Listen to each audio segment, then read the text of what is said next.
नमस्कार प्रेक्षकांनो, आजच्या एपिसोडमध्ये आपण बघूया. इथे आता अंजली परत आलेली असते. अंजली परत आल्यानंतर सगळ्यांनाच खूप जास्त आनंद होतो. मामा म्हणतात, अंजली अगं बरं झालीस तू नव्हतीस ना तर आम्हालासुद्धा आमची टीम अशी कमी झाल्यासारखी वाटत होती. तू आलीस ना, आता तुला बरंच काही सांगायचं आहे. तू नव्हतीस ना तर बरंच काही घडले खूपच जास्त घडामोडी झाल्यात. त्या सगळ्या घडामोडी तुला आता मला निवांत सविस्तर सांगायच्या आहेत. तेव्हा अर्णव म्हणत असतो की मामा, काय सांगायचं आहे तुला ताईला? काय आहे त्या घडामोडी? जरा मला पण सांगशील का? तेव्हा इकडे मामा म्हणतात, नाही एवढं काही महत्त्वाचं नाही आहे, असंच आपलं सहज रोज जे काही घडतं तेच आता अंजलीला सांगायचं आहे. बाकी एवढं महत्त्वाचं असं काहीच नाही. तेव्हा अर्णव म्हणत असतो, ताई तुला माहिती आहे, तू इथे नव्हतीस ना तेव्हा आजी आणि मामा या दोघांनी एक टीम केली होती आणि दोघेही मला त्रास द्यायचे. खूप त्रास दिला आहे त्या दोघांनी मला. पण आता तू आली आहेस ना, आता माझ्या बाजूने कुणीतरी बोलणारं आहे. तेव्हा इथे अंजली म्हणते, हो अगदी बरोबर. तेव्हा आजी म्हणते, असं कसं? ती तुझ्या बाजूने काय बोलणार? ती पण तुला चिडवणार, कारण तीसुद्धा आमच्याच टीममध्ये आहे, विसरू नकोस, कळलं ना? तेव्हा इकडे आजी म्हणत असते, अर्णव आता तर आम्ही तिघेजणं झालो तुला चिडवायला. आता तर आणखीन मज्जा येईल, कळतंय का? बरं चला, ती आता थकून आली आहे. चल अविनाश, आपण दोघेजण आतमध्ये जाऊया. त्या बहीण भावाला बोलू दे एकमेकांबरोबर. अर्णव येईल अंजलीला आतमध्ये घेऊन. आपण चल, मला तुझ्याशी थोडं महत्त्वाचं बोलायचं आहे. तेव्हा इथे अर्णव म्हणत असतो, ताई बरं झालं तू आलीस. मी तुला खूप मिस करत होतो. आणि तसंही उद्या आपल्या आईचं श्राद्धसुद्धा आहे ना, तेव्हा तू आजच आलीस ते बरं झालं. तेव्हा अंजली म्हणत असते, माहिती आहे मला, म्हणून तर मी आज लवकरच आली की नाही. उद्या निघाले असते तर उशीर झाला असता. तेव्हा अर्णव म्हणत असतो, अगदी बरोबर. चल मी तुला आतमध्ये घेऊन जातो. आता आपल्याला खूप गप्पा मारायच्या आहेत आणि उद्याची सगळी तयारीसुद्धा बघायची आहे. त्यानंतर इथे अर्णव अंजलीला आतमध्ये घेऊन जातो. तर इकडे सुप्रिया ईश्वरीला सांगत असते, तुझंसुद्धा अर्णव सरांकडे महत्त्वाचं काम होतं. तू गेल्यानंतर मी सुद्धा सातबाईच्या नातीला बघूनच आली. तिला नात झाली आहे ना, तेव्हा कशी आहे ती असं सुद्धा विचारलं जातं. तेव्हा सुप्रिया म्हणते, आहे तशी बरी आहे. अगं मी आणि नमू आम्ही दोघेजणं गेलो आणि तिथे जयू आत्या ह्या आधीपासूनच होत्याच ना. मग जयूताई तिथे होत्या. आम्ही दोघीजणी जाऊन पटकन बघून आलो ना त्या नातीला. हाय तशी बरी. काय म्हणायचं गं, लग्न होऊन फक्त लग्नाला 1च वर्ष झाला होता तर बिचारीचा नवरा मेला. मग आता तरीसुद्धा लहान मुलीला सांभाळून सगळं काही अगदी व्यवस्थित मॅनेज करते. इतका मोठा साड्यांचा व्यवसाय सुरू केला आहे तिने. सगळं व्यवस्थित चालू आहे. पण शेवटीला काय, नवरा नाहीच आहे ना. नवरा बिचारा 1 वर्षाच्या आतच गेला. म्हणून काय म्हणते मी, जोडीदाराची निवड आहे ना, ती इथे व्यवस्थित बघूनच करायची असते. नाहीतर मग असं पूर्ण आयुष्य असं रडून काढावं लागतं. जोडीदाराची निवड करताना इथे डोळे, कान, नाक सगळं काही उघडं ठेवावं लागतं. नाहीतर तिथेच आपण काय करतो, मेंदूने विचार कमी करतो आणि मनानेच विचार जास्त करतो. तेव्हा इशू म्हणते, आई हे सगळं तू मला का सांगतेस? नाही म्हणजे तुला असं वाटतंय का की मी नवरदेवाची निवड करताना असा काही विचारच करणार नाही म्हणून? हे बघ, मी तुला आत्ताच सांगते, जोपर्यंत तुझा आणि बाबांचा ग्रीन सिग्नल मिळणार नाही ना, तोपर्यंत मी पुढेच जाणारच नाही. अगं एवढंच कशाला, मी तुला शपथ घेऊन सांगते, जोपर्यंत तुमच्या दोघांची व्यवस्थित परवानगी मिळणार नाही तोपर्यंत मी पुढेच जाणारच नाही आहे. कळलं? तुम्ही ज्याच्याबरोबर लग्न लावून द्याल ना, मग त्याच्याशी सुद्धा लग्न करेन, असं आता इशू म्हणते. तेव्हा सुप्रिया म्हणते, अगं इशू तू कुठून कुठे पोचलीस? अगं मला असं म्हणायचं नव्हतं. मी फक्त तुला सांगितलं की जोडीदाराची निवड करताना आपल्याला फक्त इथे मनाचं नाही तर मेंदूचं सुद्धा थोडंफार ऐकायला हवं, बाकी काही नाही. तेव्हा इथे इशू म्हणते, नाही आई, तुम्ही ह्या आया लोकांना असेच असता. आधी विषय काढता आणि मग आम्ही काही समजवून पटवून तुम्हाला सांगायचा प्रयत्न केला तर म्हणता की तुम्ही कुठून कुठे पोचता. पण तुम्हालासुद्धा हेच ऐकायचं असतं, हो की नाही? तेव्हा इकडे इशू म्हणत असते, आई अगं उद्या मी अर्णव सरांकडे जाणार आहे. उद्या त्यांच्या आईचं श्राद्ध आहे ना, म्हणून तू येशील का माझ्याबरोबर? तेव्हा सुप्रिया म्हणते, नाही नको गं, उद्या मी जयूताईंबरोबर मार्केटमध्ये जाणार आहे ना खरेदी करायला. तसा मी त्यांना आधीच शब्द दिला होता. आता जर नाही म्हणाले तर उगाच त्यांना वाईट वाटेल ना, त्यांचं मन दुखावेल. तेव्हा मी त्यांच्याबरोबर जाऊन येईन. तेव्हा तू नमूला घेऊन जा ना, असं सुद्धा सुप्रिया तिला सुचवते. तेव्हा इकडे ईश्वरी म्हणते ठीक आहे, मी नमुताईला घेऊन जाईन, काहीच हरकत नाही आहे. त्यानंतर इथे सुप्रियाला आश्चर्य वाटतं की इथे ईश्वरी अर्णवकडे जायला निघालेली असते. त्यानंतर सुप्रिया इथे काकांना फोन करते. तेव्हा काकांना विचारपूस करत असते कसे आहात वगैरे, आणि ते विचारतात की सुप्रिया ते सगळं जाऊ दे, आपल्या मुली कशा आहेत? तर मुली दोघी ठीक आहेत. तेव्हा इकडे काका म्हणतात तू मला सांग ना, जयूने तुला एवढं घाईघाईने का बोलवलंय गं? तेव्हा इकडे सुप्रिया म्हणत असते हो हो, तेच सांगायला मी तुम्हाला फोन केला आहे. खरं तर हे सगळं ना मी तुम्हाला इथे आल्यावर भेटूनच सांगणार होते, पण आता तुमचे दिवस पुढे पुढे वाढता आहेत ना, म्हणून मी तुम्हाला आता फोनवरतीच सांगते. अहो तुम्हाला माहिती आहे का, जयूताईंनी इथे आपल्या इशूसाठी एक मुलगा बघितला आहे. अहो तोच राकेश, ज्याने आपली इंदौरमध्ये असताना मदत केली होती, तो मुलगा बघितला आहे. त्याच्यासाठीच त्यांनी मला इथे बोलावले. तेव्हा इकडे आता काका म्हणत असतात की राकेश, अगं हा तोच मुलगा ना, तो इथे इंदौरमध्ये आला आहे, मला भेटायलासुद्धा आला होता. तेव्हा इथे सुप्रिया म्हणत असते मला माहिती होतं, कारण का ते वकील आहेत, कामानिमित्त इकडे तिकडे सतत त्यांचं फिरणं होत असतं आणि बऱ्याच लोकांची मदतसुद्धा करतात हा ते. तर तो मुलगा तुम्हाला कसा वाटतोय? तेव्हा इकडे काका म्हणतात आपल्या इशूसाठी. हे बघ, इशूच्या मनात काय आहे ते पण कळलं पाहिजे ना आपल्याला. तेव्हा सुप्रिया म्हणते इशूला त्यांच्याबद्दल खूप आदर वाटतो. तेव्हा इथे काका म्हणतात आदर वाटणं वेगळं, पण नवरा म्हणून निवड करणं हे सुद्धा वेगळं आहे ना. तेव्हा तसं काही तिच्या मनात आहे का? तेव्हा इकडे सुप्रिया म्हणते की नाही, तसं काही तिच्या मनात असेल असं तरी मला वाटत नाही आहे. तेव्हा इकडे काका म्हणतात हे बघ, घाई करायला नको. इशूच्या मनामध्ये काय आहे ना ते सुद्धा कळणं तेवढंच महत्त्वाचं आहे. आपल्या नमूच्या बाबतीत जे काही घडलं ना सुप्रिया, त्यानंतर मला खूपच जास्त भीती वाटते गं. इशूच्या बाबतीत तसं काही घडायला नको असं वाटतं मला. तेव्हा तू एक काम कर, आपल्या इशूच्या मनामध्ये नक्की काय आहे ना ते सुद्धा कळलं पाहिजे. नाहीतर राकेश तसा मुलगा बरा आहे, पण नुसतं आपल्याला वाटून उपयोग नाही, आपल्या इथे इशूला सुद्धा तेच वाटलं पाहिजे. तेव्हा इथे सुप्रिया म्हणते नाही नाही, अगदी बरोबर बोलताय तुम्ही, तिच्या मनात काय आहे ना ते कळलंच पाहिजे. बरं तुम्ही कधी येत आहे, तुमचं काम झालं का तिकडचं? तेव्हा इकडे काका म्हणतात नाही गं, अजून तरी नाही, यायचं बघतोय, पण अजून तरी काही जमत नाही यायला. त्यानंतर काका म्हणतात की इथे राकेश नाही, मुलगा तसा बरा आहे, बघायला हवं, असं सुद्धा आता काका विचार करतात. त्यानंतर प्रेक्षकांनो इथे आता अर्णवच्या आईचं श्राद्ध असतं, त्यामुळे पूजा सुरू असते. छान मांडणी वगैरे केलेली असते आणि त्याच्यामध्ये अर्णवच्या आईचा फोटो असतो. गुरुजी आलेले असतात आणि प्रथेप्रमाणे इथे आता श्राद्ध सुरू असतं. अर्णव बसलेला असतो इथे पूजेला. बाकीचे सगळेजण आता मागे शांतपणे बसलेले असतात. अर्णव एरवीसुद्धा दुःखीच असतो, पण आज तर त्याच्या आईचं श्राद्ध म्हटल्यानंतर तो खूपच जास्त शांत झालेला असतो. आणि इथे आता त्याच्या आईबरोबर घालवलेले ते प्रत्येक क्षण अंजली आणि अर्णव दोघांनाही आठवत असतात. कशा पद्धतीने इथे त्यांची आई त्यांना जेवण भरवायची, त्यांच्याबरोबर कॅरम खेळायची, त्यानंतर शाळेत जाताना इथे त्यांच्या आवडीचं टिफिनमध्ये द्यायची. अर्णवने लहानपणी विचारलेलं असतं आई टिफिनमध्ये काय दिलेस तू? तेव्हा त्याची आई म्हणते तुला सगळ्यात जास्त गोडात काय आवडतं? तो म्हणतो की शिरा. तेव्हा माझ्या बाळाला मी शिराच दिला आहे, तुला खूप आवडतो ना सगळं फिनिश करायचा. तेव्हा अर्णव म्हणतो हो, शिरा आहे ना माझा फेवरेट आहे, मी सगळा फिनिश करणार. तेव्हा ते म्हणते माझं बाळ ते, बरं चला चला. अशा पद्धतीचं लाड फक्त आपली आईच करत असते आणि ते लाड लहानपणीच त्याच्यापासून हिरावून घेतलेले असतात. त्याच्यामुळे अर्णवला ते सगळं आठवत असतं, तो ते सगळं मिस करत असतो. तेव्हा इथे अंजली आता अर्णवकडेच बघत असते. तिलासुद्धा फार वाईट वाटत असतं. आई जाण्याचं दुःख आपल्या सगळ्याच मुलांना असतं. त्या पद्धतीने अंजली अर्णव दोघेही आपल्या आईला मिस करत असतात. त्यानंतर प्रेक्षकांनो इथे वल्लरीचं लक्ष काही पूजेत नसतं. वल्लरी हॉलमध्ये सगळ्यांबरोबर उभी असते. त्यानंतरला ती बाहेर जाऊन उभी राहते, जणू काही ती कुणाची तरी आतुरतेने वाटच बघत असते. त्यानंतर ती बाहेर जाऊन उभी राहत असते.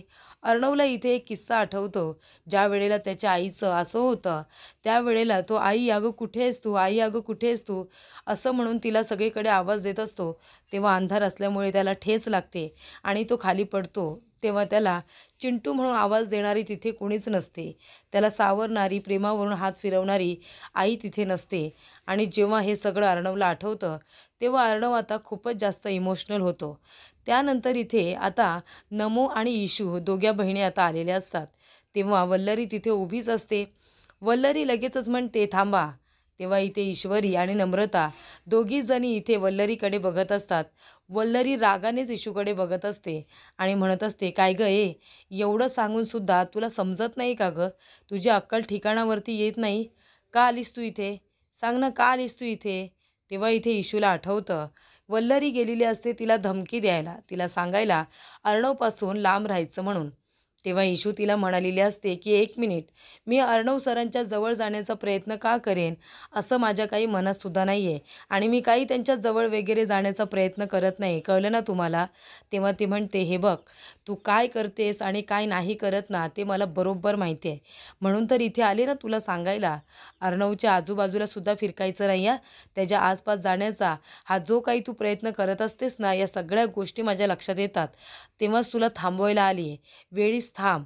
अर्णवच्या आजूबाजूला सुद्धा फिरकू नकोस, नाहीतर माझ्यापेक्षा वाईट कुणीच नसेल, कळलं का तुला? तेव्हा इकडे ईश्वरी आणि नमू दोघी तिला आता हात जोडून नमस्कार करतात, कारण दुःखाचं घर आहे त्याच्यामुळे आता मनामध्ये कुठलाही राग न ठेवता ती आता इकडे आता वल्लरीला सुद्धा हात जोडते. तेव्हा वल्लरी म्हणत असते, बाद झाली तुझी नाटकं. हे बघ, आतमध्ये यायची काही गरज नाही आहे, कोणालाही बोलावलेलं नाही आहे, जा तू पण जा. आत्ताच्या आत्ता इथून मागे फिर, तुला आतमध्ये पाऊल ठेवायची गरज नाही, कळलं तुला? तेव्हा इथे नम्रता घाबरते. ईश्वरी तिच्याकडे बघत असते. ईश्वरीला असं वाटतं, असं काय, मला माहिती आहे श्राद्ध आहे, मला बोलावलं आहे आणि मी जायचं नाही. तेव्हा इकडे प्रेक्षकांनो आता ईश्वरी मागे फिरणार तेवढ्यातच अंजलीचं लक्ष जातं ईश्वरीकडे. तेव्हा अंजली आता तिथे मागोमाग येते वल्लरीच्या आणि म्हणत असते, अगं इशू, नम्रता, तुम्ही दोघेजण इथे काय करताय? चला ना तुम्ही दोघीजणी आतमध्ये चला, पूजा सुरूच आहे, चला. तेव्हा इकडे ईश्वरी नम्रताकडे बघायला लागते. नम्रता घाबरलेली असते, तर इकडे अंजलीच आता बाहेर येऊन त्या दोघींना बोलावते, म्हणजे मग आता ईश्वरीला काही टेन्शन येत नाही. ईश्वरी आता इथे आता अंजलीच्या सांगण्यावरून दोघ्याही बहिणी आतमध्ये जातात. तेव्हा वल्लरीला खूप जास्त राग आलेला असतो. वल्लरीला कोण विचारतंय? आता अंजलीच त्यांना घेण्यासाठी इथे बाहेर आलेली असते. म्हटल्यानंतर वल्लरी आता बाजूला गप्प उभी राहते. त्यानंतर इथे ईश्वरी आणि नम्रता दोघींना बसायला जागा दिलेली असते. तेव्हा इथे आता अर्णवला कळलेलं असतं की ईश्वरी आली आहे. तेव्हा अर्णवला आठवतं त्याच्या आईचं मशीन, ज्याच्यावरती ती त्यांच्यासाठी कपडे शिवायची, त्याच्यावरती कपडे शिवायची, त्यांचा माप घ्यायची आणि खूप छान छान सुंदर असे शर्ट वगैरे त्याच्यासाठी शिवायची. तेव्हा इथे प्रेक्षकांनो आता ईश्वरी बसलेली असते आणि ती अर्णवच्या आईचा फोटो बघते. अर्णवच्या आईचा फोटो बघितल्यानंतर तिला कळतं की अर्णवची आई किती सुंदर आहे, किती छान आहे. त्यानंतर प्रेक्षकांनो इथे आता ते मशीन आणलेलं असतं. तेव्हा अर्णव त्याच्यावरचं झाकण काढतो. तेव्हा तो त्या मशीनकडे बघतच राहतो, कारण त्याला आठवतं त्याची आई कशा पद्धतीने त्यांची मापं घ्यायची आणि त्याच्यावरती कपडे शिवायची. तेव्हा ती मशीन त्याच्यासाठी खूपच जास्त स्पेशल असते आणि जेव्हा ती मशीन बंद पडलेलं असतं तेव्हा ते सुरूसुद्धा होत नसतं. पण ईश्वरीने त्याचा ओरडा खाल्लेला असतो, पण ते मशीन मात्र सुरू केलेलं असतं. तेव्हा इथे ईश्वरी म्हणते की हळूहळू प्रयत्न केले आणि मग मशीन सुरू झालं सर, आता सुरू झालं आहे ना. तेव्हा अर्णव खूप इमोशनल होतो आणि इथे मशीन सुरू झाल्यानंतर तो खूप खुश होतो, आनंदी होतो आणि तो ईश्वरीला पहिल्यांदा थँक्यू म्हणतो. त्यानंतर इथे अर्णव आता एका बाजूने ईश्वरीकडे बघत असतो, कारण का ईश्वरीमुळे त्याच्या आईचं एवढं स्पेशल मशीन सुरू झालेलं असतं. तेव्हा इथे आता अर्णवला किती दुःख होत असेल. आजच्या दिवशी प्रत्येक मुलगा असू दे किंवा मुलगी आपल्या आईवडिलांना किती मिस करत असतात हे आपण समजून घेऊ शकतो. तसं ईश्वरीला सुद्धा कळत असतं की इथे अर्णवच्या मनाला किती वेदना होत असतील आणि त्याच्यामध्ये अर्णव आपल्या आईच्या बाबतीत इतका इमोशनल, ते सगळ्यांनाच माहिती असतं आणि त्यामुळे इथे ईश्वरीला कळत असतं की इथे अर्णवला आज आपल्या आईची आठवण किती येत असेल. त्याचबरोबर सगळेजण दुःखी असतात, खूपच जास्त इथे इमोशनल झालेले असतात. तेव्हा वल्लरी ईश्वरीकडे रागाने बघत असते. वल्लरी म्हणत असते ना, काही झालं ना तरीसुद्धा ह्या ईश्वरीला मी या घरामध्ये येऊ देणार नाही, त्यात ही सुषमाची मुलगी, सुषमाच्या मुलीला तर मी या घरामध्ये अजिबातच येऊ देणार नाही आहे, असं इकडे आता वल्लरी म्हणत असते. ईश्वरीकडे रागाने ती बघतच असते. काही झालं तरीसुद्धा या दोघीजणी या घरामध्ये येता कामा नये. त्यानंतर इथे आता गुरुजी पूजा करत असतात. गुरुजी म्हणत असतात की हे जे ताट आहे ना, जे नैवेद्याचं जेवणाचं पूर्ण ताट आहे ते आता बाहेर नेऊन ठेवा. हे पान आता बाहेर नेऊन ठेवा. तेव्हा अर्णव ते पान आता बाहेर ठेवायला जातो. तेव्हा इकडे आजी म्हणत असते, अंजली अगं आजच्या दिवशी चिंटू एकदम शांत होऊन जातो ना गं. तेव्हा अंजली म्हणत असते, हो ना गं आजी, म्हणजे एरवीसुद्धा तो कमीच बोलतो, पण आजच्या दिवशी तर तो असा काही शांत होतो की त्याचं हे शांत असणं आपल्याला जीव घेणं होतं, हो की नाही. तेव्हा इथे आजी म्हणते, हो ना गं, खरंच जीव घेणं होतं. अजिबात तो काही बोलतच नाही, एकदम गप्प होऊन जातो. तेव्हा इथे ईश्वरी हे सगळं ऐकते. ईश्वरीला फारच वाईट वाटतं, कारण अर्णव खरंच खूपच जास्त शांत झालेला असतो. त्याच्या तोंडातून एक शब्दसुद्धा येत नाही. फक्त गुरुजी जे सांगत असतात ती पूजा करत असतो आणि त्याच्या आईच्या फोटोकडे एकटक बघत असताना तिच्याबरोबर घालवलेले जे काही चांगले वाईट क्षण असतात ते सगळे त्याला आठवत असतात. चांगले क्षण त्याला जास्त आठवत असतात. त्यानंतर इथे आता नम्रता आणि ईश्वरी सगळी पूजा वगैरे झाल्यानंतर पाया वगैरे पडतात फोटोच्या आणि मग इथे ईश्वरी म्हणते, ताई चल आता अर्णव सरांनासुद्धा भेटूया, सगळ्यांना भेटून आपण निघूया. तेव्हा नम्रता म्हणते, हो चल. तेव्हा इथे ईश्वरी येते आणि म्हणते की सर आम्ही निघतो आता. आणि ती आता त्याचं सांत्वन करत असते, जे की सगळेजणच करतात. ईश्वरी म्हणत असते, सर मी समजू शकते की तुमच्या मनाला आज काय वाटत असेल ते, पण हे बघा सर, दुःख असं मनात ठेवू नका. असं म्हणतात की दुःख विसरलं ना की मग आपल्याला जास्त त्या दुःखाची जाणीव होत नाही. आपण आता सगळंजण विसरून पुढे जायला हवं, बरोबर की नाही. म्हणजे आठवणी तर मनामध्ये असतात, त्या प्रत्येक व्यक्तीबद्दल, आपल्या जवळच्या व्यक्तीबद्दल, आपल्या आईवडिलांबद्दल आठवणी तर आपल्याजवळ असतातच. पण आता दुःख असं कवटाळून बसण्यापेक्षा पुढे गेलेलं कधीही चांगलं असतं ना सर. तेव्हा इथे ईश्वरी म्हणते, मी समजू शकते तुमच्या आई नसण्याचं दुःख तुम्हाला किती असेल, पण सर आईबद्दल तुम्ही नेहमी बोलता, पण तुमचे बाबा कुठे आहेत सर. तेव्हा इथे ईश्वरी आता बाबांचं नाव काढल्यानंतर अर्णवला खूपच जास्त राग येतो.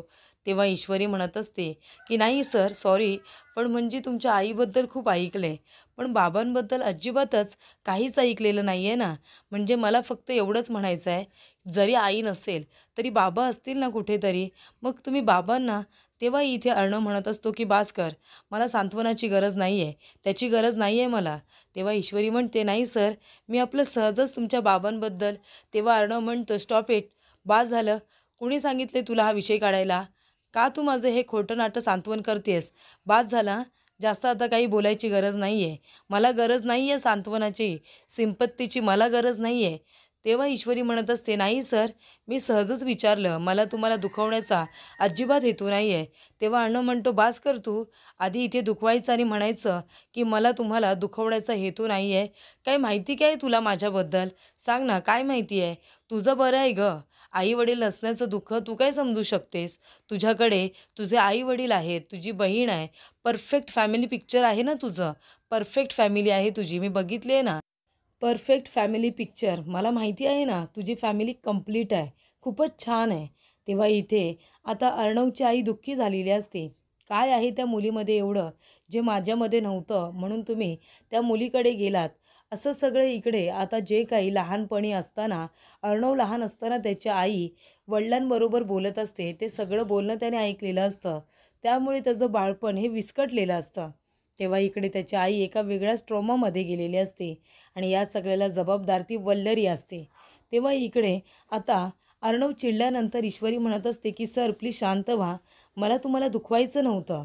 तेव्हा अर्णव म्हणत असतो की बास कर तू आता, मला माहिती आहे ना लहानपणी जर आपल्याला आपली फॅमिली परफेक्ट नाही मिळाली ना, तर लहानपण कसं विस्कटलेलं असतं ना हे तुला कळणारच नाही. कळलं तुला, कारण माझी फॅमिली परफेक्ट नव्हती ना, माझं फॅमिली पिक्चर हे कधीच परफेक्ट नव्हतं, मला माहिती आहे. तुला काय कळणार आहे ईश्वरी देसाई, मी सिंदूर, तुला काय कळणार आहे आई वडील नसल्याचं दुःख, तू काय समजून घेणार आहेस, तुला ते कधीच कळणार नाही आहे, कळलं का. त्याच्यामुळे आहे ना ही खोटी खोटी अशी मला सांत्वनं सिंपत्ती दाखवायची गरज नाही आहे, खोटी सिंपत्ती नको आहे मला तुझी. तेव्हा इकडे अर्णवला आता राग आलेला असतो. अर्णव म्हणतो की माझ्या आईवडिलांविषयी बोलायला तुला काय जातं आहे, स्वतःला तर आई वडील आहेत, बहीण आहे, त्याच्यामुळे तू माझं दुःख कधीच समजू शकणार नाही आहेस, कळलं ना तुला. तेव्हा इकडे आता आजी म्हणत असते, अर्णव अरे काय झालं तुला? अचानक काय एवढं ओरडतोयस? काय एवढा चिडलास? तेव्हा इथे अर्णव उगाचच आता ईश्वरीला वाटेल तसं बोलत असतो की तुझी फॅमिली खूप छान आहे, माझी फॅमिली छान नाही आहे. तू माझं दुःख कधीच समजून नाही घेऊ शकत. आई वडील नसल्याचं दुःख काय असतं हे तुला काय कळणार आहे? असं बरंचसं आता इथे अर्णव ईश्वरीला बोलतो. ईश्वरी म्हणते, सर काय म्हणालात तुम्ही? आई वडील नसल्याचं दुःख मी समजून नाही घेऊ शकत आणि मी तुमची खोटी खोटी इथे समजूत काढते, खोटं खोटं सांत्वन करते असं वाटते का सर तुम्हाला? तेव्हा इकडे ईश्वरी म्हणते, ठीक आहे, मी हे सगळं खोटं करते, नाटक करते, मी तुमचं दुःख समजून घेऊ शकत नाही असं वाटते ना तुम्हाला? ठीक आहे मग. असं म्हणून ईश्वरी आता लगेचच तिथून जायला निघते. ईश्वरीला फार वाईट वाटलेलं असतं, तिला खूप रडायला आलेलं असतं. ईश्वरी तिथून बाहेर पडल्यानंतर नम्रता तिला थांबायला सांगत असते, पण इथे आता ईश्वरी काही थांबत नाही. पण आता नम्रता तिथे उभी राहिलेली असते, त्याला खडे बोल सुनवायला, त्यालासुद्धा सडेतोड उत्तर द्यायला. तर इथे बाबांचं नाव काढल्यानंतर अर्णवला असा काही राग येतो की तो पूर्ण राग ईश्वरीवरती काढतो. तर पुढील भागामध्ये आपण बघूया, इथे नम्रता म्हणत असते की अर्णव सर, आज ईश्वरी तुम्हाला सडेतोड उत्तर देणारी ईश्वरी अशी कोलमडून का गेली तुम्हाला माहिती आहे?